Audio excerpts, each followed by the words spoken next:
अस्सलाम वालेकुम।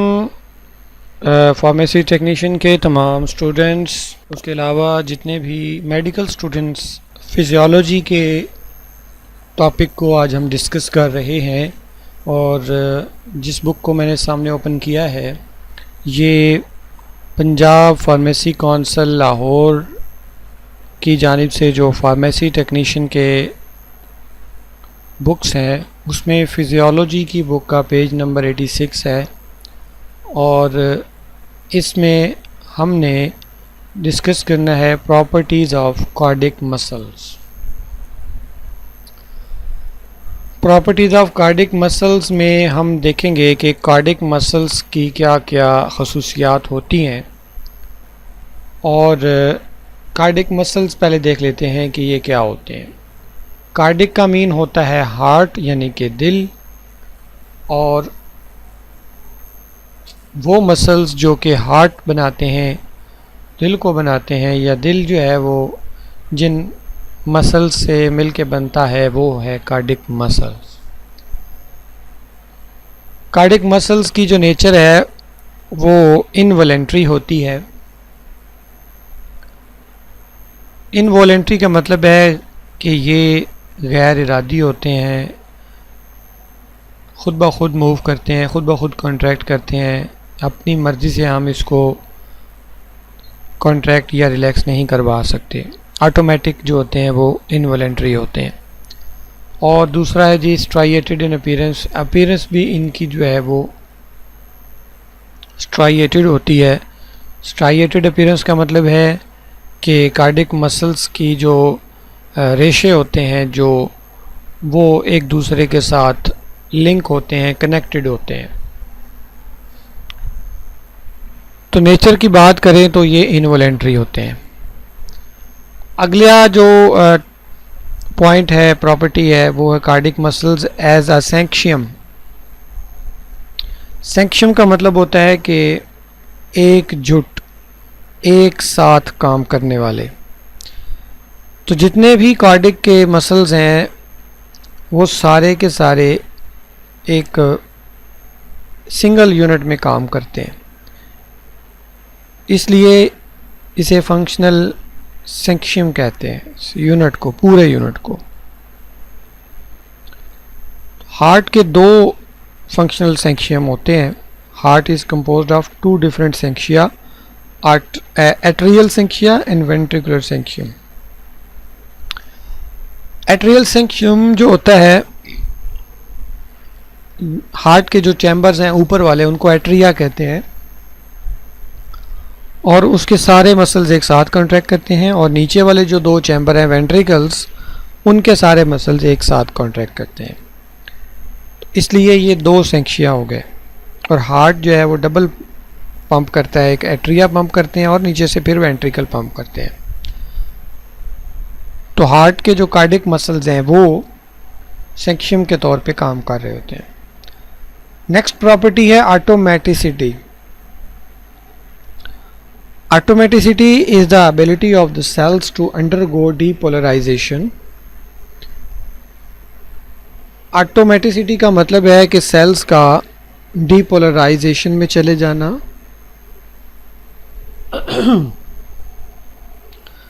यानी कि उनमें किसी न किसी किस्म की कोई तब्दीली पैदा हो जाना।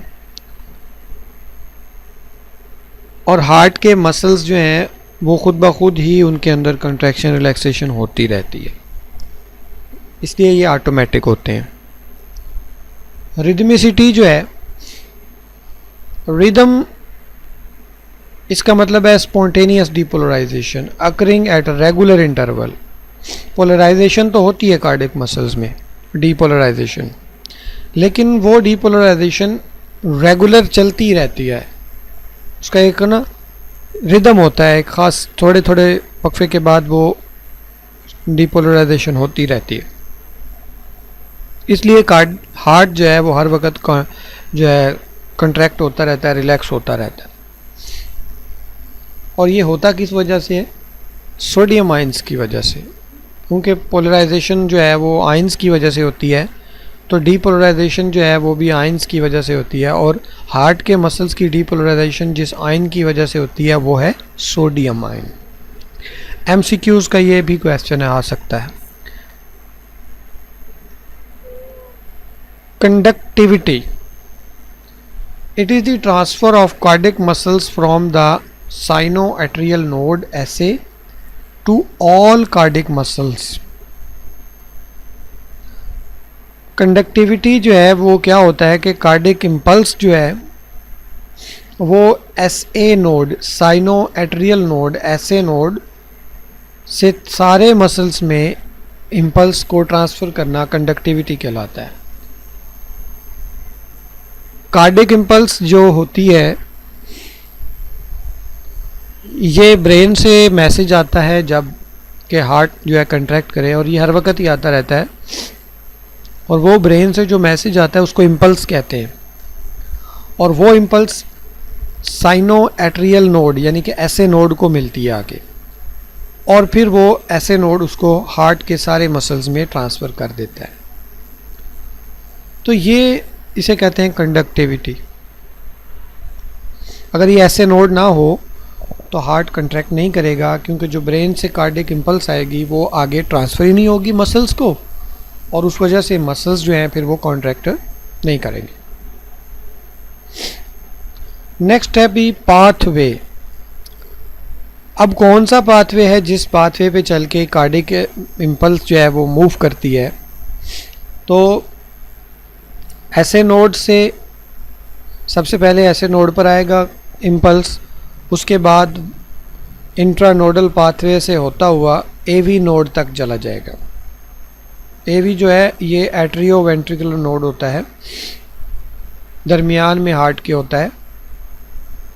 तो इस तरह दो नोड्स होते हैं हार्ट में, एक ऐसे नोड और दूसरा एवी नोड। ऐसे नोड जो है साइनोएट्रियल नोड, ये एट्रिया के ऊपर यानी कि हार्ट के जो ऊपर वाले दो चैम्बर हैं उनके ऊपर होता है, और एवी नोड जो है ये दोनों चैम्बर यानी कि एट्रिया और वेंट्रिकल्स इनके दरमियान में होता है।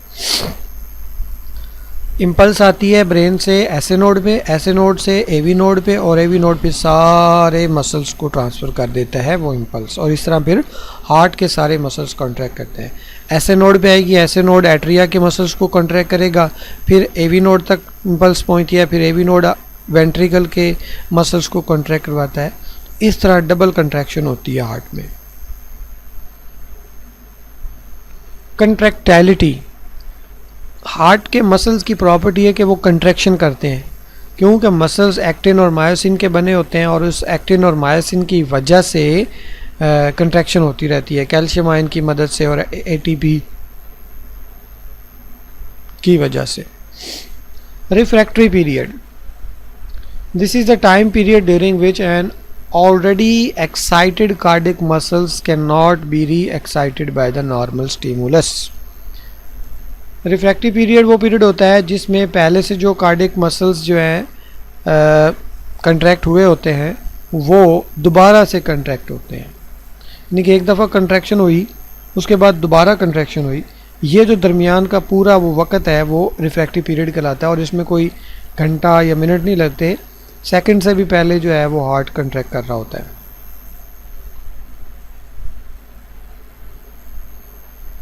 रिफ्रैक्टरी पीरियड की दो टाइप्स हैं, ये एमसीक्यू में आ सकता है कि रिफ्रैक्टरी पीरियड की कितनी टाइप्स हैं, दो, एब्सोल्यूट और रिलेटिव।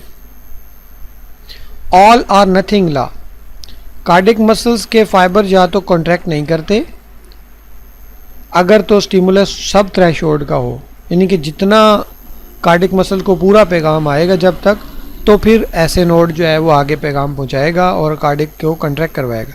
अगर तो वो कार्डियक इम्पल्स जो है पूरी नहीं है और वो मुकम्मल नहीं आई तो हार्ट कंट्रैक्ट नहीं करता जब तक कि वो पूरा मैसेज ना आए, सब थ्रेशोल्ड हो। सब थ्रेशोल्ड का मतलब होता है कि पूरी वैल्यू से कम, इसे कहते हैं सब थ्रेशोल्ड।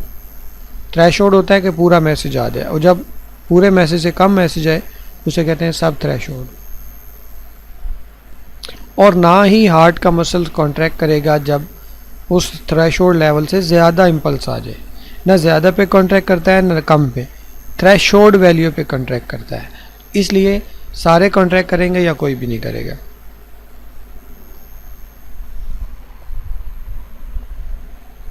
अगला टॉपिक है जी कार्डिक साइकिल। 5 नंबर का लॉन्ग क्वेश्चन भी आता है और इसमें से एमसीक्यूज भी बनते हैं बहुत सारे। तो कार्डिक साइकिल की डिफाइन देख लेते हैं पहले। दिस इज़ द पीरियड, ये वो पीरियड है from the beginning of one heart beat, जब एक दफ़ा हार्ट बीट जो है वो शुरू होती है, to the beginning of next heart beat, और पहली हार्ट बीट से अगली हार्ट बीट के शुरू होने तक का जो पीरियड होता है इसे कार्डिक साइकिल कहते हैं। अगर हम इसको सिंपली डिफाइन करें तो it is the one complete beat of the heart, heart की एक मुकम्मल जो बीट होती है उसे हम कार्डिक साइकिल कहते हैं। Each cycle is initiated by the spontaneous generation of an action potential of ऐसे नोड। ऐसे नोड को पैगाम आता है, ऐसे नोड जो है वो पैगाम एट्रिया के मसल्स को देता है, तो एट्रिया के मसल कॉन्ट्रैक्ट करते हैं। ठीक है। The cardiac cycle consist of a period of relaxation called diastole and during which the heart feels the blood. Cardiac cycle का जो पहला पार्ट है वो डायस्टोल होता है, जिसमें हार्ट रिलैक्स करता है और ब्लड से भरता है।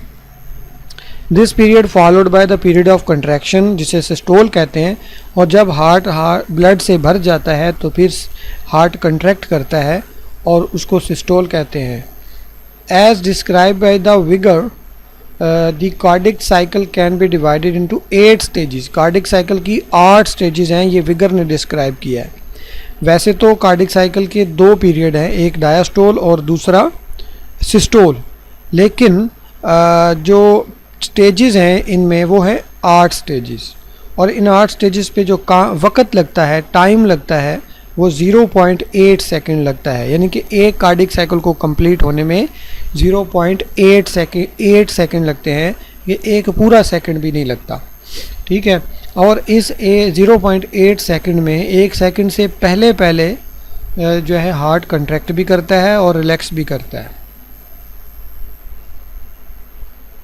अब वो दो जो हमारे सिस्टोल और डायस्टोल हैं उनके अंदर जो स्टेजेस आ जाती हैं, 8 स्टेजेस, 5 स्टेजेस जो हैं वेंट्रिकल डायस्टोल की हैं और 3 स्टेजेस सिस्टोल की हैं।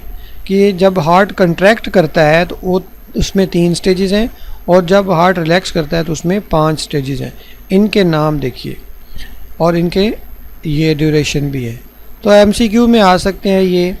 तो वैसे आपको ये पता हो कि सिस्टोल और डायसिस्टोल 2 इसके फेज़ होते हैं कार्डिक साइकिल के। जो सिस्टोल फेज़ है इसमें 0.3 सेकंड लगते हैं, और जो डायस्टोल फेज़ है इसमें 0.495 सेकंड लगते हैं। तो टोटल इनको प्लस कर दें तो 0.8 सेकंड बनता है। अब फर्दर इसकी है कि इसमें जो फेज़ आ जाते हैं 8, तो उसमें सिस्टोल के iso volumetric contraction of ventricle है, मैक्सिमम इजेक्शन फेज़ है, रिड्यूस्ड इजेक्शन फेज़ है। उसके बाद डायस्टोल में proto diastole, iso volumetric relaxation, rapid inflow, reduce inflow, atrial systole. तो ये सारे इनके ड्यूरेशन है। इन तीनों को प्लस किया तो ये बना, इन चारों को 5 को प्लस किया तो ये बना। तो ये दरअसल आपको इतना डीप जाने की ज़रूरत नहीं है। आप अगर यही याद रख लें कि सिस्टोल और डायसिस्टोल का वक़्त कितना होता है तो आपके लिए काफ़ी है। एमसीक्यूज़ भी इसमें से आ जाएगा और लॉन्ग में भी आपको यही लिखना है। नेक्स्ट टॉपिक है हमारा हार्ट साउंड। तो मैं चाह रहा हूँ कि एक ही लेक्चर में आपको सारी चीज़ें डिस्कस कर दूँ साथ साथ, ताकि जितना लेक्चर आप इजीली इसको फिजियोलॉजी का आप कवर कर सके, ताकि आप एक ही बार जो सारी चीज़ें ना वो डिस्कस हो जाए हार्ट के मुतालिक। हार्ट साउंड जो दिल की जो आवाज़ होती है ना, जब स्टेथोस्कोप लगाता है डॉक्टर तो वो दिल की आवाज़ को सुनता है। ठीक है ना। तो इसको स्टेथोस्कोप की मदद से हार्ट साउंड जो है वो सुनाई देते हैं। स्टेथोस्कोप को डिस्कस किया था लेनिक ने, और 2 साउंड्स जो हैं वो हार्ट के सुनाई देते हैं। हार्ट साउंड 1 एंड साउंड 2, और कभी कभी साउंड 3rd एंड 4th भी आ जाता है, लेकिन वो एबनॉर्मल होते हैं। नॉर्मल साउंड 2 ही हैं। ये भी MCQ का पॉइंट है कि हार्ट के कितने साउंड हैं। There are 2 heart sounds, first heart sound and second heart sound. First heart sound की आवाज़ जो होती है वो लुब, LUB।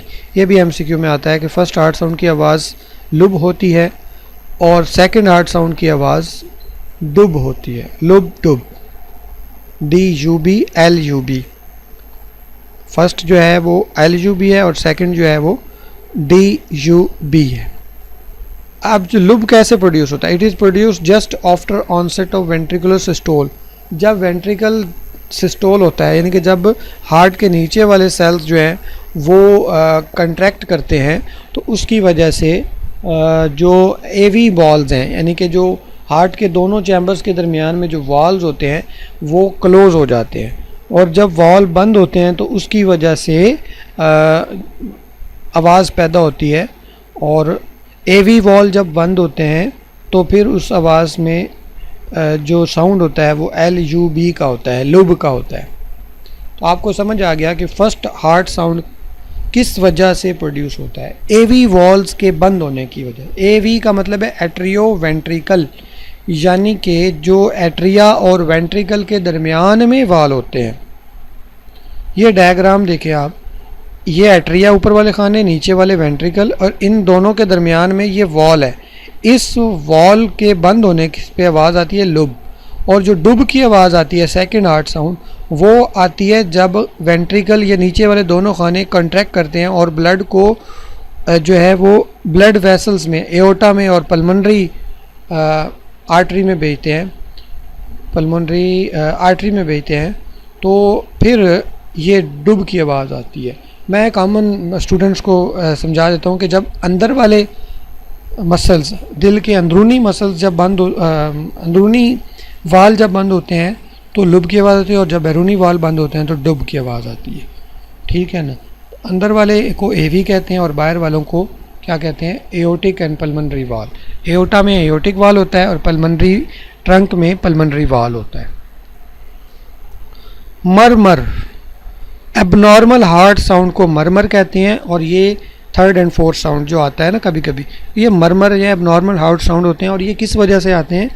ये आते हैं जी degree of turbulence of the blood flow in the heart chamber. Heart chamber में जब ब्लड का फ्लो सही नहीं होता, उसकी वजह से ये साउंड प्रोड्यूस होता है। ठीक है ना? तो ये लुब डुब जो है वो इस वजह से प्रोड्यूस हो रहा होता है।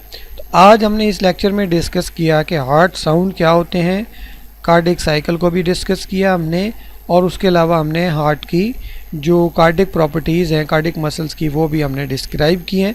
5 नंबर का ये भी क्वेश्चन है प्रॉपर्टीज़ ऑफ हार्ट वाला, और उसके अलावा 5 नंबर का क्वेश्चन जो है वो कार्डिक साइकिल का भी आ जाता है, और हार्ट साउंड का भी लॉन्ग क्वेश्चन आता है, और MCQs भी हमने साथ साथ डिस्कस किए हैं।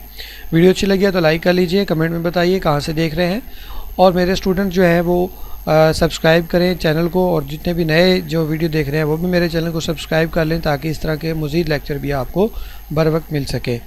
दुआओं में याद रखा करें। अस्सलाम वालेकुम।